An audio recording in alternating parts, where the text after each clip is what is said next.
Here is a version of the shag or wolf cut, dependent on the length you choose, on curly hair. Now this is one of my absolute favourite curly hair techniques, and it's very simple to start with. We take a centre profile section that runs straight down the middle of the head and we cut a 45-degree angle. Now if the hair's a lot longer, we might want to accentuate that line higher. We might want to create more length or retain more length dependent on the overall desired effect. This hair is not super long, so we're going to cut a true 45-degree. We're going to split that first section into two along the top of the parietal ridge, which is the bone that is just above the ear. We're then going to follow our initial guideline, cutting a 45-degree angle that travels up towards the ceiling. I'm a right-hander, so I'm going to stand on the right-hand side. I find that personally a lot easier to do.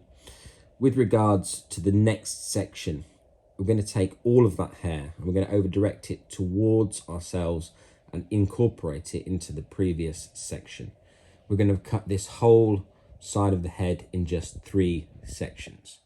We then repeat that process exactly the same on the opposite side, taking a section, following our guideline, cutting up towards the ceiling.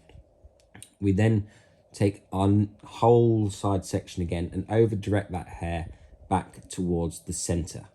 This over direction ensures that we retain enough length through the sides that we don't start creating 2 separate haircuts, a bit like a mullet can be. We want this to look fluid from front to back. Once we've completed the front sections, we simply split those 2 sections down the middle and we take 1 centimetre from the hair that we've just cut and we comb it into the back of the head. We do exactly the same thing on the opposite side. Once we've completed this step, we can take a centre profile section straight down the centre back as we did through the front hair, but we're going to then cut a square line dependent on the length of the hair. This hair, as I mentioned, is not super long, so we can then just cut a square line to enhance as much of the shape and texture within the hair as humanly possible. Once we've cut our centre profile section, dependent on how much hair and how thick the hair is, we can pick up the whole section. Make sure you comb it out very well and follow that square line all the way through to the back. We then do exactly the same thing on this opposite side. We pick up the hair, we over direct it all to the center. Now some of you might find picking up this amount of hair difficult. You could split that into 3, and if the hair's longer, I recommend you probably do. A bit like I did talking about connecting the kitty cut in last week. Now this is a very fast and efficient way of cutting hair, and you'll get the job done really, really super efficiently in salon if you follow this very, very simple technique.